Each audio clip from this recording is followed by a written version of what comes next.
তো সূরা ফাতিহা যে পড়বে না তার নামাজ হবে না, ঠিক না? এখানে কোনো ভাগ আছে ইমাম না মুক্তাদি, একাকী না জোরে না আস্তে, কিছু বলছেন আল্লাহ রসুল? তাহলে যারা বলছেন যে সর্বাবস্থায় সূরা ফাতিহা পড়তে হবে তাদের এটা দলিল। বুঝতে অসুবিধা হচ্ছে কোনো?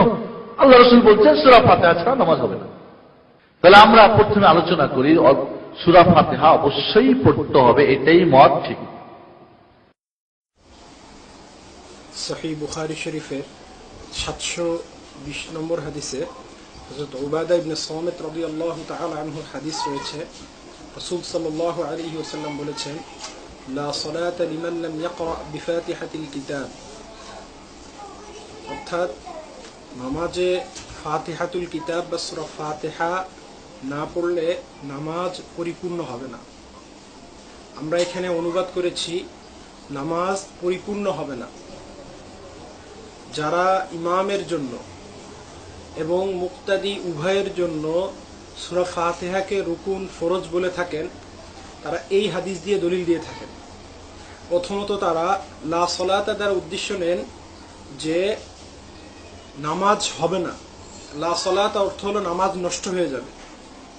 আমরা তাদেরকে প্রশ্ন করব যে রাসূল সাল্লাল্লাহু আলাইহি ওয়াসাল্লাম লা সলাতা শব্দ শুধু ফাতিহার ক্ষেত্রেই ব্যবহার করেননি।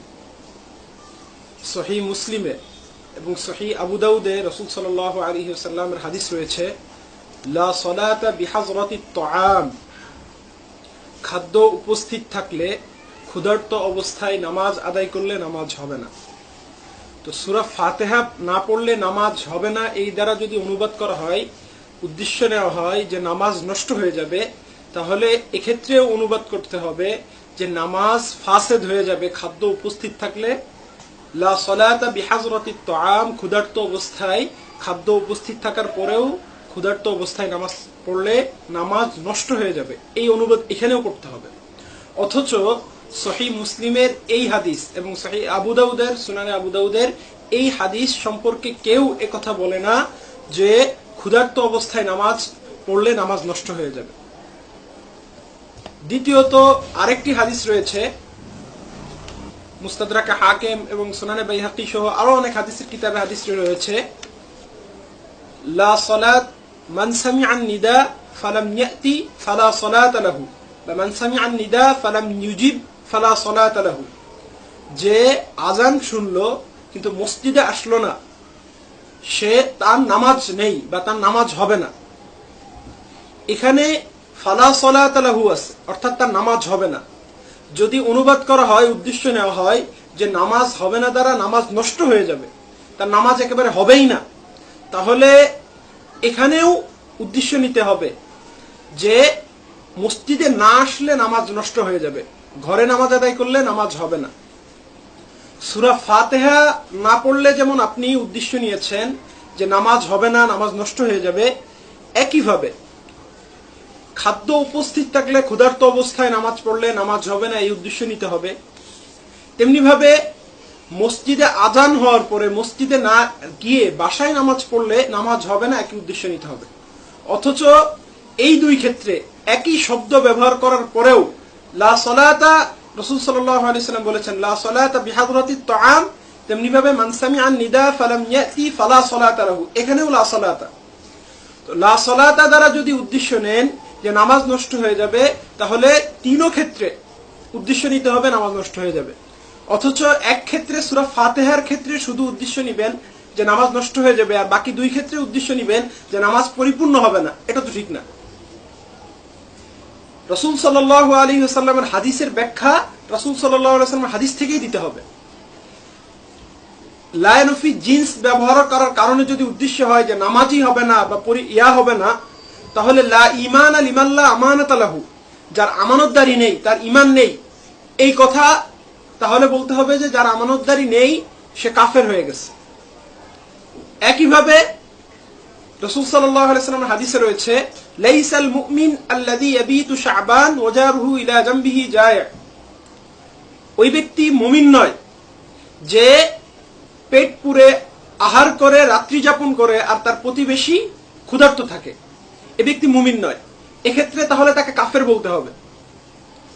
মোট কথা হলো সব জায়গায় উদ্দেশ্য হলো নামাজ কামেল হবে না, পরিপূর্ণ হবে না। তাহলে বুখারীর এই হাদিস দিয়ে লা সালাতা লিমান লাম ইয়াকরা বিফাতিহাতিল কিতাব, ফাতিহা না পড়লে নামাজ হবে না, এই অনুবাদ ঠিক নয়। এবং এই উদ্দেশ্য নিয়ে সূরা ফাতিহাকে ফরজ সাব্যস্ত করাও উচিত নয়। কারণ রাসূল সাল্লাল্লাহু আলাইহি ওয়াসাল্লাম একই শব্দ ব্যবহারের মাধ্যমে আমাদেরকে বুঝিয়েছেন যে লা সালাতা দ্বারা উদ্দেশ্য হলো নামাজ কামেল হবে না, নামাজ পরিপূর্ণ হবে না। তাহলে যাদের দাবি যে এর দ্বারা ফরজ সাব্যস্ত হয়েছে, তাদের এই দাবি এই হাদিস দিয়ে প্রমাণিত হয় না। দ্বিতীয়ত হলো লা সালাতা লিমান, নামাজ হবে না যে সূরা ফাতিহা পড়লো না, কার নামাজ হবে না? এখানে আমরা নামাজি ব্যক্তি তিন প্রকার, এক হলো ইমাম, দ্বিতীয় হলো মুক্তাদি, তৃতীয় হলো মুনফারিদ।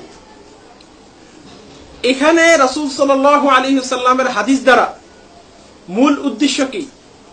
ইমাম, মুক্তাদি, মুনফারিদ সবার নামাজ হবে না, নাকি নির্দিষ্টভাবে কেউ উদ্দেশ্য? ইমাম আহমদ ইবনে হাম্বল রাহিমাহুল্লাহ স্পষ্ট বলেছেন যে লিমান দ্বারা উদ্দেশ্য হলো ইযা কানা ওয়াহদাহু, অর্থাৎ একাকী কেউ যদি নামাজ পড়ে তাহলে তার জন্য সূরা ফাতিহা পড়া জরুরি। একই ব্যাখ্যা করেছেন সুফিয়ান ইবনে উয়াইনা। এই হাদিসটি বুখারীতে এবং আবু দাউদ সহ অন্যান্য জায়গায় হাদিসের কিতাবে রয়েছে। হাদিসটি বর্ণনা করেছেন ইমাম সুফিয়ান ইবনে উয়াইনা। আবু দাউদ শরীফে সুফিয়ান ইবনে উয়াইনা রাহিমাহুল্লাহর বক্তব্য রয়েছে লিমান ইউসাল্লি ওয়াহদাহু, যে ব্যক্তি একা নামাজ পড়তেছে তার জন্য সূরা ফাতিহা পড়া জরুরি, মুক্তাদির জন্য নয়।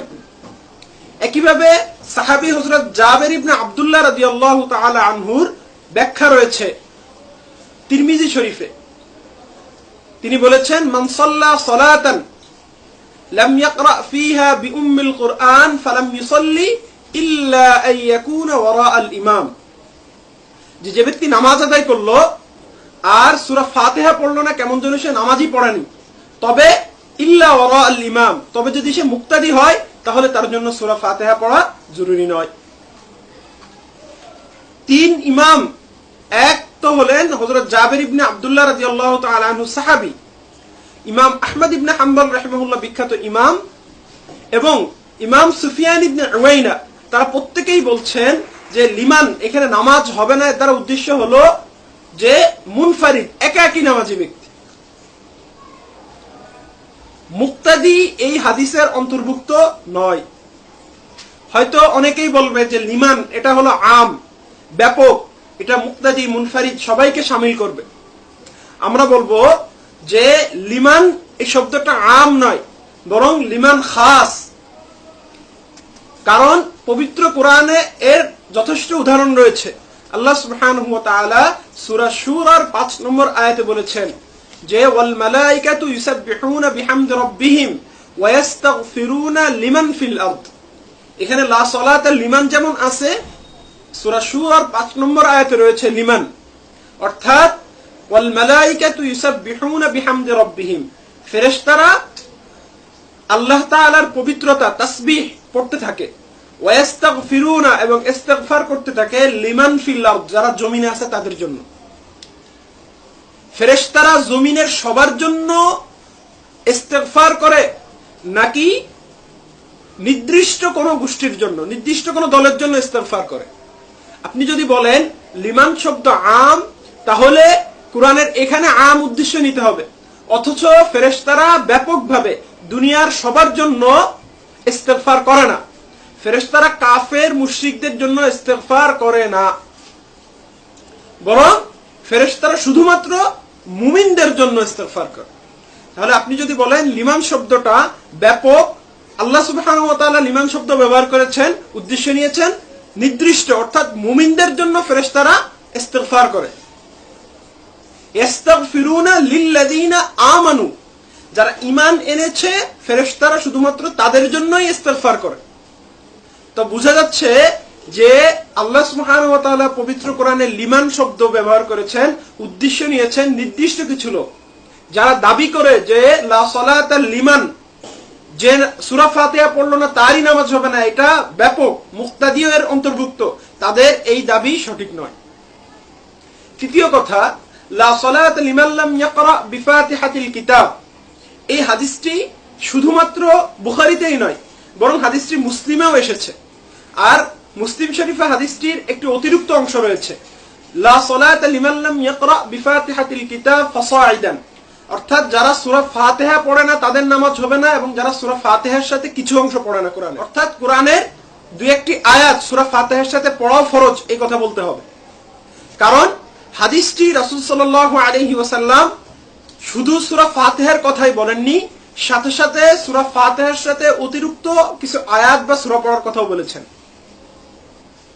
হাদিসের অর্ধেক নিয়ে ইমাম মুক্তাদির জন্য সূরা ফাতিহা পড়া ওয়াজিব সাব্যস্ত করা কখনোই ঠিক হবে না।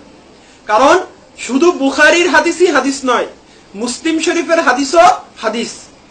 একই হাদিস লা সালাতা লিমান লাম ইয়াকরা বিফাতিহাতিল কিতাব ফাসাইদান আবু দাউদ শরীফে রয়েছে।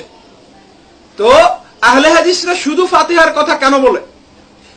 তারা যদি প্রকৃতই রাসূলের হাদিসের অনুসারী হইতো, তাহলে সূরা ফাতিহার সাথে কিছু আয়াত পড়তে হবে, কোরআনের কিছু অংশ পড়তে হবে, তারা এটাকেও ফরজ বলতো। অথচ তারা এই ফাসাইদান অংশটা কখনোই বলে না। হাদিসের অতিরিক্ত যে অংশটা, যে সূরা ফাতিহার সাথে আয়াত পড়তে হবে, এই অংশ আহলে হাদিসরা বলে না। এটি তারা জেনে বলে না, না জেনে বলে না, আল্লাহ পাকই ভালো জানেন। শুধু এই হাদিসেই কোরআনের সূরা ফাতিহার সাথে অতিরিক্ত অংশ পড়ার কথা বলা হয়নি, বরং হযরত আবু সাঈদ খুদরি রাদিয়াল্লাহু তাআলা আনহু সহিহ হাদিস রয়েছে আবু দাউদে, যে উমিরনা আন নাকরা বিফাতিহাতিল কিতাব ওয়া মা তায়াসসার, যা আমাদেরকে আদেশ করা হয়েছে সূরা ফাতিহা এবং সূরা ফাতিহার সাথে কিছু অংশ পড়ার। একইভাবে হযরত আবু হুরায়রা রাদিয়াল্লাহু তাআলা আনহুর হাদিস রয়েছে, তিনি বলেছেন যে আমারানা রাসূলুল্লাহ সাল্লাল্লাহু আলাইহি ওয়াসাল্লাম আন উনাদিয়া ইন্নাহু লা সালাতা ইল্লা বিকিরাআতি ফাতিহাতিল কিতাব ফামা যাদ, যে রাসূল সাল্লাল্লাহু আলাইহি ওয়াসাল্লাম আমাকে আদেশ করেছেন যে আমি এই ঘোষণা দিই যে সূরা ফাতিহা ব্যতীত নামাজ হবে না, এবং সূরা ফাতিহার সাথে কিছু অতিরিক্ত অংশ পড়া ব্যতীত। তাহলে হাদিস অনুযায়ী যদি বলা হয় যে নামাজে মুক্তাদির জন্য সূরা ফাতিহা পড়া ফরজ, তাহলে মুক্তাদির জন্য সূরা ফাতিহার সাথে অন্য একটি সূরা মিলানো বা কিছু আয়াত পড়া ফরজ, এ কথাও বলতে হবে।